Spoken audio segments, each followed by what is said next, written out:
semuanya. Pada kesempatan kali ini kita lagi bareng Teh Nani Sari Sunda. ya selaku owner dari Sari Sunda. Di kesempatan kali ini kita mau ngobrol-ngobrol nih bareng Teh Nani terkait Sari Sunda. Gimana sih awal mula terbentuknya Sari Sunda gitu Teh? Dulu tuh awal kejadian habis COVID ya, setelah COVID itu tahun 2022 kalau tidak salah. Diajak salah satu teman suami ikut join usaha. Tapi di tengah perjalanan nggak ada ketidakcocokan, jadi akhirnya pecah jadinya itu. Terus kita berusaha jalan sendiri, jalan di buka di Jalan Mandiri situ, di rumah kontrakan itu ya awalnya itu. Kenapa waktu itu kepikiran buat buka tempat makanan khas Sunda di Jember Teh? Karena kalau teteh bisa sendiri di kota kelahiran teteh Bandung itu kan nggak banyak saingannya ya. Iya. Saingannya terus kita harus bersaing di kampung sendiri itu benar. Dari dulu teteh selalu nyarinya di luar kota Bandung. Dulu di Kalimantan Selatan, terus pindah ke Jember. Karena peluangnya lebih bagus kalau di luar kota Bandung.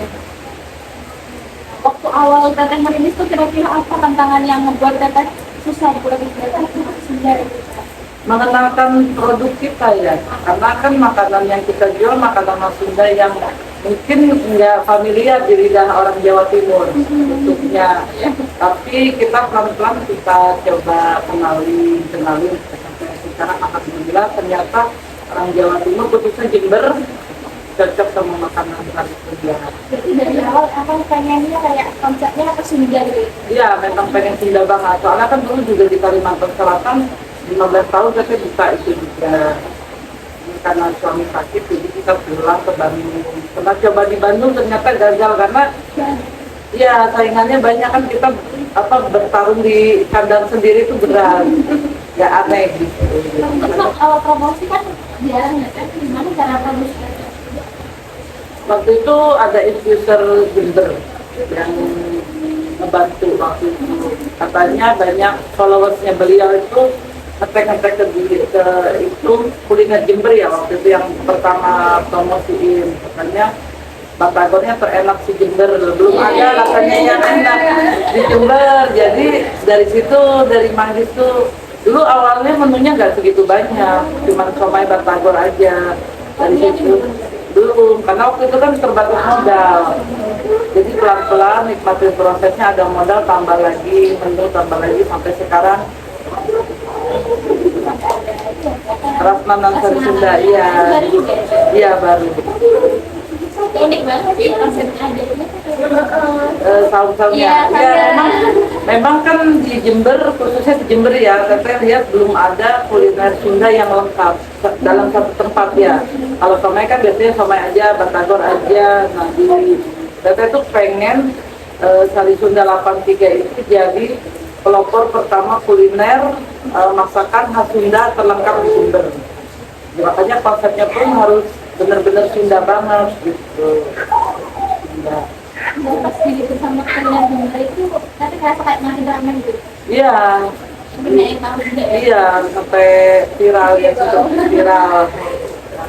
Oh, buat sekarang apa kayak masih aktif gitu promosi gitu? Masih, karena kan sekarang memang zamannya udah zaman media sosial ya, kita nggak bisa kalau cuman ngandelin dari mulut ke mulut itu kayaknya nggak bisa deh, memang harus. Akan terus sampai Iya. Menemunya rasanya tuh otentik banget ya, resep kata sendiri. Iya, resep saya soalnya kan saya kan usaha ini udah 16 tahun ya. Dulu di Kalimantan 15 tahun, di sini 3 tahun sampai 18 tahun udah usaha ini. Jadi memang udah dulu tuh awalnya kan merantau ke Kalimantan juga karena kangen makanan Sunda, asalnya ada jualan, cuman kok kangen makanan Sunda, akhirnya coba bikin sendiri, dimakan kok enak, akhirnya nyoba-nyoba dijual kok laku ya, so akhirnya hobi makan yang jadi akhirnya menghasilkan cuan. Ada tentang karyawan itu bilang kata karyawan ini di Sari Sunda itu biasanya jadi awalnya apa saudara sendiri atau dari luar gitu? Tapi biasanya waktu di Manggis kan itu banyaknya sebagian dari Manggis ya, orang Manggis. Jadi teteh merekrut tetangga warga sekitar dulu. Nah sudah dari warga sekitar itu dia punya saudara, dibawa lagi gitu. Jadi memang kita utamain warga sekitar. Terus di Sari Sunda itu kita nggak ada kriteria harus tamatan ini enggak. Yang penting mereka punya niat kerja, jujur, ulet, bisa kerja. Terus untuk cara kata untuk bagi tugas dari kalian itu gimana sih? Apa kita sendiri atau ada itu sama? Awalnya kata sendiri, tapi sekarang kan udah autopilot ya, jadi mereka sudah jalan sendiri. Jadi untuk tim dapur sendiri, mereka tim yang buat somai sendiri, yang bagian pengolahan bahan mentah sendiri, terus yang bagian pengolahan di depan kayak nasi goreng itu ada sendiri-sendiri. Jadi mereka awalnya itu teteh lihat dulu nih satu orang ini skillnya di mana sih, keahliannya di mana. Jadi semua dicoba, terus teteh cobain rasanya, oh ternyata yang ini dia lebih skillnya di Yamin. Jadi itu 2 orang itu diamin, dikasih 2 orang tuh biar si pagi si malam. Jadi salah satu ada yang libur, yang satunya bisa ngehandle. Nah, dalam mengatur karyawan tuh mungkin pernah ada kayak masalah misalnya karyawannya nggak mampu untuk di bagian itu. Iya, namanya resiko, namanya masalah itu pasti ada ya. Banyak kan yang kerja di PT sama banyak kan nggak punya pengalaman, malah ada yang baru tamat sekolah, tapi kan niat PT di sini tuh pengen bantu mereka ya. Kita sama-sama bantu PT numpang cari makan di Jember, terus kerja di mana juga warga Jember harus kita berdaya. Jadi ya dididik pelan-pelan. Jadi kalau ini, oh ini kok sekali 2 kali kok kayaknya pindahin ke terus dididik. Alhamdulillah sampai sekarang udah terkenal semua. Nah, Teteh punya acara khusus nggak sih biar karyawan tuh tetap semangat dan rajin kerja produktivitas itu? Oh kita ada, setiap sebulan sekali kan kita libur 1 bulan 1 kali tutup. Kalau libur karyawan kan seminggu sekali mereka dapat jatah. Jadi gantian yang libur, misalnya yang si A libur, yang si B-nya nge-handle libur. Tapi untuk kebersamaan itu kita 1 bulan 1 kali. Itu secara lain kita briefing bulanan, kita evaluasi sama piknik. Biasanya kita pergi ke tempat wisata kemana biar tambah solid kerjanya gitu. Jadi kita tanya kendalanya apa sih, keluhannya apa. Namanya tim itu kan pasti ada selisih paham ya, mereka ada iri-irian, tapi di situ kita cari jalan keluar, gak boleh gini, itu gimana biar tetap solid. Jadi sebulan sekali tetap ada keluar. Bulan kemarin kan hari apa tuh biasanya apa random? Biasanya random di awal bulan. Pas anak-anak habis gajian itu biasanya mereka minta libur, terserah teteh ngikutin maunya mereka. Terus menurut Teteh, hal apa sih yang paling penting biar organisasi usaha ini tuh bisa lancar dan terus berkembang? Nomor 1 itu pengusaha itu harus sangat mental ya. Apalagi ekonomi kita saat ini sudah baik-baik aja. Sekarang ekonomi kan lagi jatuh. Satu harus tahan mental, kedua harus jaga kualitas rasa. Kualitas rasanya itu jangan sampai berubah, jangan sampai dikurang-kurangin.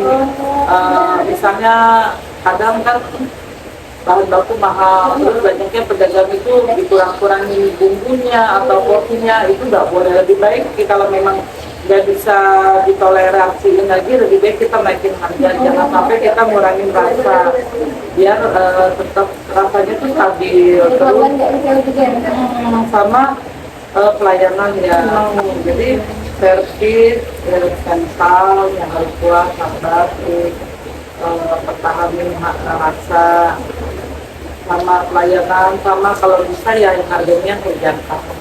Dan kita ini market kita mau dilemparin kemana? Kalau mau ke market kita harus tentuin harga yang murah, bukan berarti murahan. Murah juga harus ada kualitas. Kita jangan asal murah, asal banyak, tapi kita nggak mikirin di rasa sama di rasa sama di kualitas. Jadi paling kalau kayak gitu orang cuma cukup sekali aja gitu. Iya benar-benar. Cuma penasaran doang ya. Kan kita kan gimana caranya pelanggan itu kesan pertama dan seterusnya. Balik gitu ya. Ya kualitas kata harus benar-benar di. Oke, terus selanjutnya di sini aku pengen tanya, mungkin kedepannya Bapak punya rencana apa sih buat Sari Sunda, misalnya nambah menu baru Kak, atau mungkin Bapak kepikiran bukan cabang baru? Kalau menu baru pengen bikin sebetulnya sih di Yamin, tapi ini masih nimbang-nimbang di harga karena yang mau kita keluarin kan Yamin toppingnya daging, tapi mahasiswa masuk kan dengan harga daging gitu kan, ini ayam toppingnya. Kalau cabang kemungkinan kalau di Jember enggak, cukup bedain aja karena Jember kota kecil. Jadi pembelinya masyarakatnya kan itu aja. Kalau teteh buka cabang lagi, otomatis pembeli yang ada kebagi. Nanti kalau kebagi sepi kan yang ini. Jadi biar satu tempat satu aja. Jadi orang kalau mau ke kita biar warung kita tuh ramai terus. Kalau dibagi-bagi pembeli dibagi kota kecil. Kalau pengen buka cabang pengen, tapi di luar kota Jember. Cabang tuh pengennya di Malang, Surabaya, di Jawa Timur lah. Amin. Tapi kalau Jember cukup satu aja. Oke, terus mungkin ini nggak formal belajar dari SBS ini, tapi hal-hal kayak kepemimpinan, kerja tim atau budaya kerja itu menurut mereka itu berpengaruh nggak sih di usahanya teteh? Iya, pengaruh banget. Jadi bisa signifikan gitu ya Pak? Kalau harapan teteh Sari Sunda itu terus berkembang di Jember ya. Terus jadi destinasi makanan Sunda, pelopor pertama makanan Sunda terletak di Bandung. Jadi kalau orang-orang luar kota kayak Lumajang, kayak Banyuwangi itu pengen cari makanan Sunda bisa ke Jember. Terus untuk para pemula, pelaku usaha, pendukung itu ya kita memang ya itu tadi yang teteh bilang harus yang pertama itu tahan mental. Kita bukan nyiapin modal, kalau modal itu gampang.